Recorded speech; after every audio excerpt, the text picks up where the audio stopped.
Hey guys, it's Maymay, and today we're talking cutting machines. Recently, I purchased for myself the Cricut Joy, which I'm loving, but in posting those videos, it's brought up a question, and that question is, what machine is best for me? Which one should I purchase? So I did a little thinking, and I found 10 ways or 10 things that I think will make your purchasing decision easy and you can be confident in it. And it'll also help you for once the machine arrives. So 10 things, and we're going to talk about those now. I think when you're purchasing a machine, the very first thing you need to decide, so this is number one, is what am I going to do with the machine? This is the most important question you're going to ask yourself out of all of these that we're going to be talking about today. Are you looking for a machine to do paper crafting, to do cards, to do vinyl projects, to do home decor, to do wood projects, to do fabric projects? You have to decide, what do you want the machine for? Because in my opinion, every machine has its own kind of features that make it best. And so until you know what you want it for, you really can't know what machine you want. For example, if I were a quilter or maybe a sewer or a seamstress, I should say, or someone who uses fabric and things like that, there's only a couple machines I would even consider. And one of those would be the Cricut Maker because it's perfect with fabric. It has a rotary blade. It can cut fabric in patterns. It does so many things. It's perfect for sewing. However, if you use an embroidery machine, you might want to consider one of the Brother machines because they can speak with embroidery machines. Now, why am I not going to speak on that topic? Because I don't understand it or know about it. But if you Google it or research it, you'll find out all about how Brother works with embroidery machines. But this is kind of what I'm talking about. You have to decide, what am I going to be doing with my machine? Okay. So once you've decided that, step one is done. Now let's look at the next question. So the next thing we have to ask ourselves is kind of threefold. Okay. What technology does the machine you've chosen or you think you're going to choose require? What technology do you currently have? And what technology are you willing to spend on? So let's chuck it down like this. Let's say you've decided you want to be a card maker only. You only want your machine for card making, and you're going to use the Cricut Joy.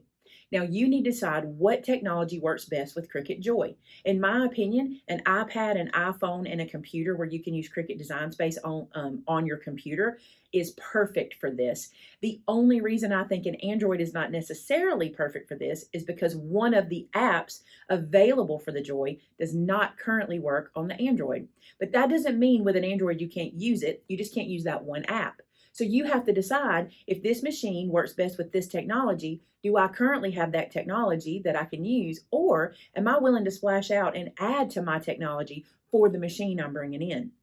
That sounds really difficult to decide and really hard to look at. But once you do the research, you'll start to see, if you're looking at a scan and cut, you'll see what technology works best with it. If you're looking at an Air, if you're looking at a Maker, you'll see what technology works best with it. But you got to think about that, because I can't tell you how many times I've seen on like websites and different Facebook groups and things where people have said, I bought the Maker, but I didn't know I needed a computer or an iPad or an iPhone or a phone to run it. That's very important that you know what it takes to run the system. Okay, so that's question two. And I say the three-prong approach of that one because you also have to decide, are you willing to purchase something to work with it?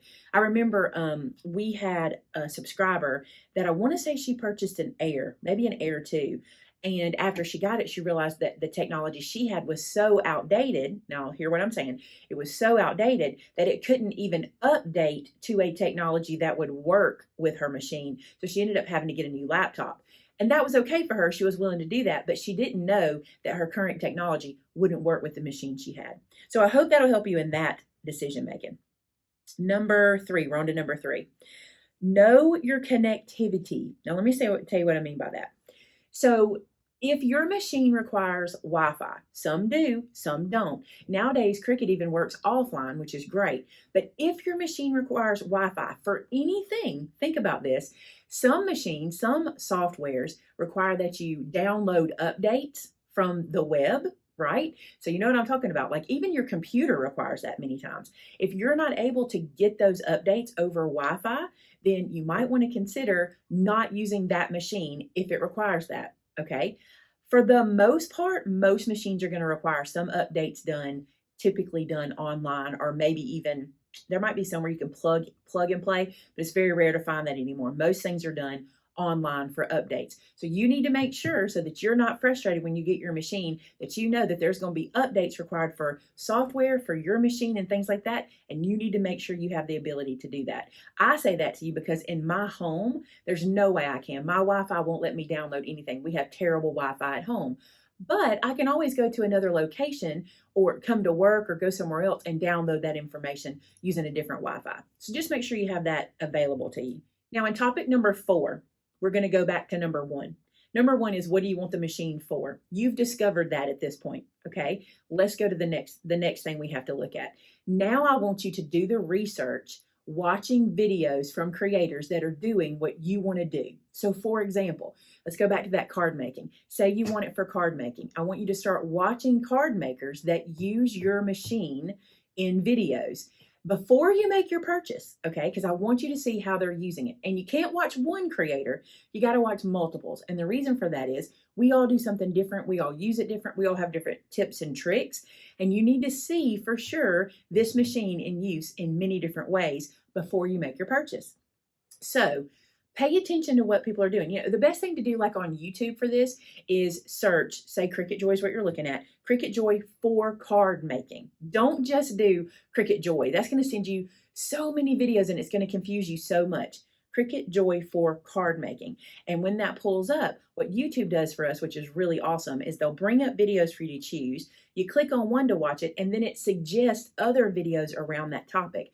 So watch those videos. Maybe you're wanting it for SVG files. Maybe you're wanting it for cutting like wood, like this machine can cut wood. Maybe you want it for engraving, or maybe you want it for leather working. Look up that machine being used in those projects. I promise you those videos are out there. And be knowledgeable of the machine before you ever make the purchase. You'll have a better experience if you do that. So you've narrowed down what machine is for you. Maybe you said, I know I want the maker because I'm a fabric crafter. I want to make quilts. I want to make purses. I want to make baby clothes. I want to make Barbie clothes, whatever. You know, this is the machine for you. Okay. Now what you have to decide about the machine is which one to purchase. The maker makes it easy because Cricut only has one maker. There's not a maker volume 1, volume 2, volume 3 situation. Some machines are going to have that. They're going to have the virtual same machine at different price points. So let me point that out for you a little bit. So this is the Cricut Explore Air 2. Now here's something you need to know. There was a Cricut Explore, there was a Cricut Explore Air, and there was a Cricut Explore Air 2. I believe they all still exist on the website. I should have done my research, but I believe they're all still out there. What you have to decide is, which one of those is right for you? In my opinion, if you're looking at the Cricut Explorers situations, you should get the Cricut Explore Air 2 if you can afford it. That's the trick. You should always buy the newest technology you can afford. If a machine has been recreated, it has probably been made better in the newest generation of it. Okay, there's probably some upgrade in it. So you need to always buy the newest technology you can afford. And by the way, I'll tell you this for free. Use that in everything. Phones, appliances, televisions. They go out of date so fast. You know, they get outdated so quick that when you go to purchase one, go ahead and purchase the one that's closest to the newest generation that your pocketbook can handle. So in question 6, I'm going to flip my page so we can get to that one. Question 6 is where to purchase from. Okay, I have people say to me, I found a machine on Marketplace for $50, and it might be the one they're looking for. It might be the machine they've chosen, the generation they've chosen. It might be everything they want, and they want to purchase it. Here's my opinion on that. And this is from a personal standpoint, not from a business standpoint, okay? I'm a person that likes warranty. I like a warranty in my car. I like a warranty in my appliances. I like a warranty in my home. When you buy a new home, you want that 1-year warranty, right? So I'm that person. Purchasing a machine like this on a marketplace or a yard sale situation is not where I would lean. However, there is a caveat to that, and I'll tell you what that is in a second. The reason I wouldn't is because I have no idea how this machine has been taken care of. I don't know if maybe a toddler came in the room and moved the blade housing across and maybe messed it up or upset the calibration in some way. I have no idea how the machine has been taken care of. However, I say that because here's that caveat, okay? If I'm at a yard sale, this is Maymay. If Maymay's at a yard sale and there's a machine for 20 bucks sitting there with the cord, with the information, and I'm like, this is a good deal. It's 20 bucks. I'm going to take a $20 shot. You see what I'm saying? I'm going to be like, I'll invest $20 to see if this machine is worth its salt. You may be that person too. Another place I'd make the investment, if a friend of yours has a machine and you know they are good to their technology, they take care of their equipment, and they've got a machine for sale at a really good price, get it. You know what I'm saying? Like, that's different. But if you're like me and you like technology that is the newest you can afford and has a warranty, here's what you want to do. The first place I suggest you look to purchase is from the person who told you about it. Now, let me tell you why. As creators, some of us, I buy machines and I've been gifted machines. This machine was gifted to me. This machine I purchased. This machine I purchased. So I'm kind of in both boats here, okay? But I will tell you about a machine and I try to find for you the best price, the best bundle. I try to find you the one that I would purchase if I were you. And I link it in the description of my videos. Now, many times, those creators that are doing this work and making these videos for you receive a commission off of those links. And this is just Maymay talking to you. I think that's a fair thing to do. The amount of work it takes to do videos like this and the research we put into it and the editing and the uploading, if you think this person has talked you into or convinced you that's the one for you, then use their links if you can. Many times, like I said, they might have coupon codes you can use. There might be something to make it a little sweeter of a deal even. So make sure you consider your creators first. Then, before you make your purchase, go ahead and look at the other stores. Look at the big box stores. Look at places that are specialty stores that carry these types of machines and compare the price. I know as a purchaser, my pocketbook is what is going to make the decision for me, not so much the creator. And sometimes that's not true. Sometimes I'm like, this person really put a lot of effort into teaching me this machine and showing me this. I'm going to support them. Sometimes it's just that. I'll spend 20 bucks to support somebody rather than save a little bit of money. You know what I mean by that. So start there. Now, the one thing I will tell you about Cricut, for example, not so much the Scan and Cut. Scan and Cut machines, I always have to buy them on Amazon. I don't think I've ever I think I purchased this one from HSN and this one came from Amazon. So those kinds of things, you just kind of look around and find them, right? But where Cricut is concerned, one thing I really like about what they do is they put together bundles with their machines, and not just one bundle where you buy the maker and it comes with a card making bundle. You know what I'm saying? What I love is, especially the Joy. I love what they've done with the Joy. It'll have a card maker's bundle and it has like a vinyl maker's bundle and it has like a label maker's bundle. And I love that because you get a really good deal in those bundles if you pay attention. So do your research, look around where you can support the person that has shown you the machine, support that person, and make a wise decision on that and feel good about your purchase.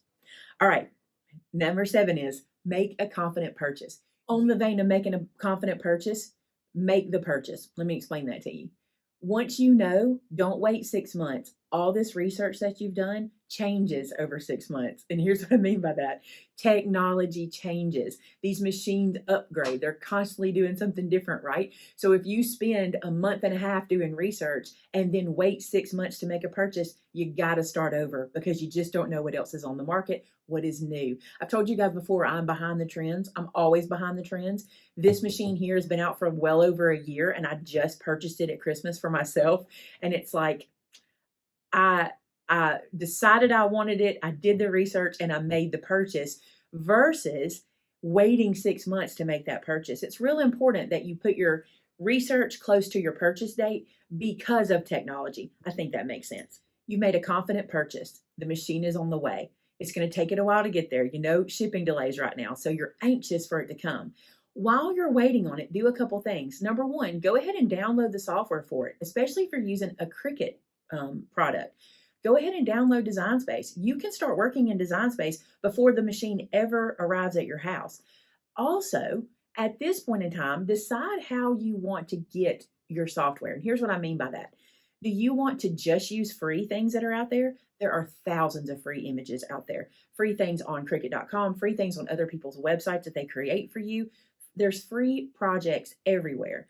For me, I decided I wanted to pay the premium access, which is like $9.99 a month when I'm filming this video. It might be a little more than that. I'm not really sure.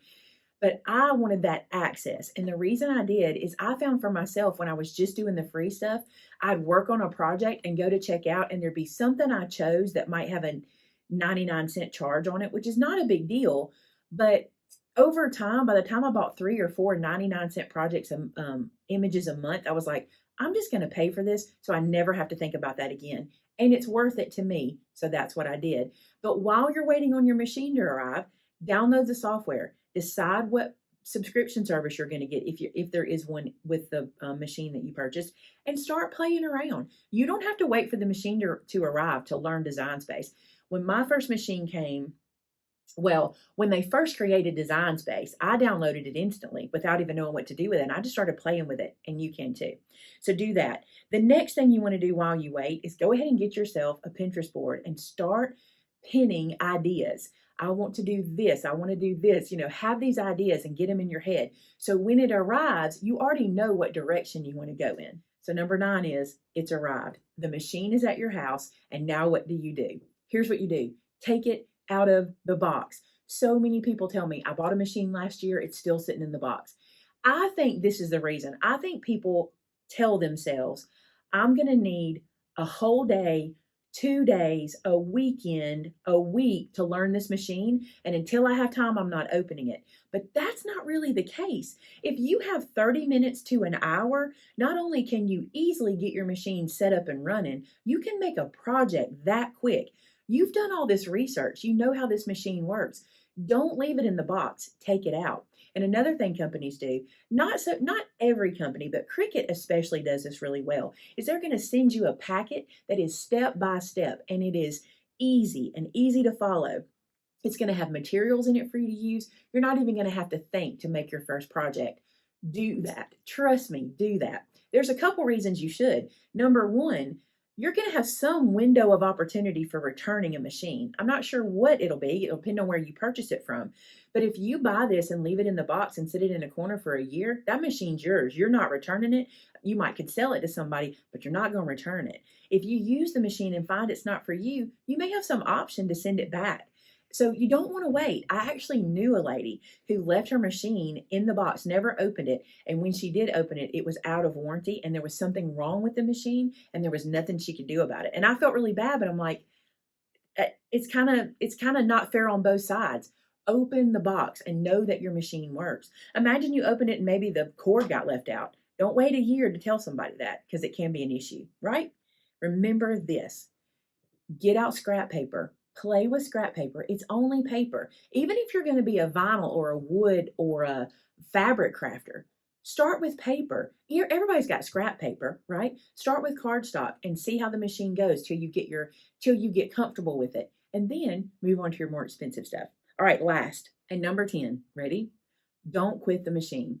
You have a lot to learn between the software that's going to work with the machine, between the buttons you have to push on the machine, between there not being any buttons on the machine, between the interface between your iPad and your iPhone. There's so much to learn, and you can't do it in a day.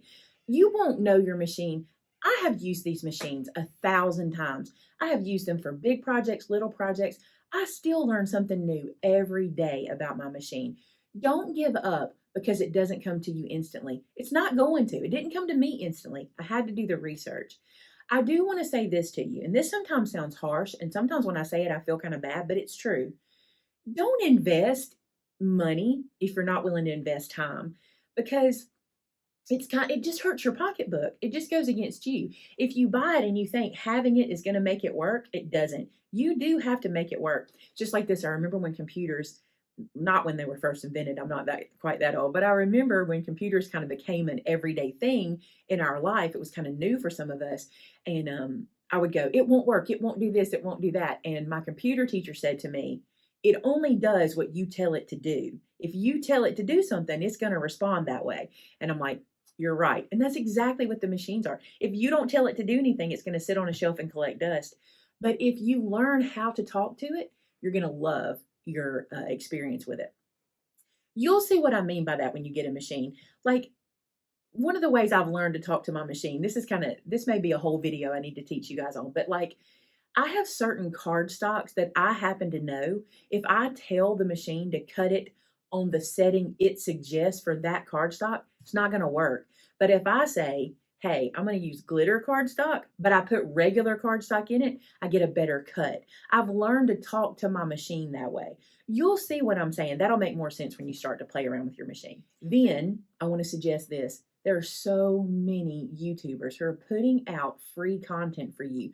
Subscriptions to YouTube channels, not memberships, but subscriptions to YouTube channels are free. No one is charging you to learn what they're learning. And I think that's amazing. Now, there are paid courses, and you might decide a paid course is for you. Look for people that teach classes. There's paid classes, there's free classes. When I say that, one that I think of instantly is Melody Lane does a free class every Saturday where she does live Cricut projects. You know, there's probably somebody out there for silhouette. There's probably somebody out there for scan and cut. You just never know. So look, keep learning about your machine. Eventually, you'll outgrow your machine. It happens. I've outgrown this guy.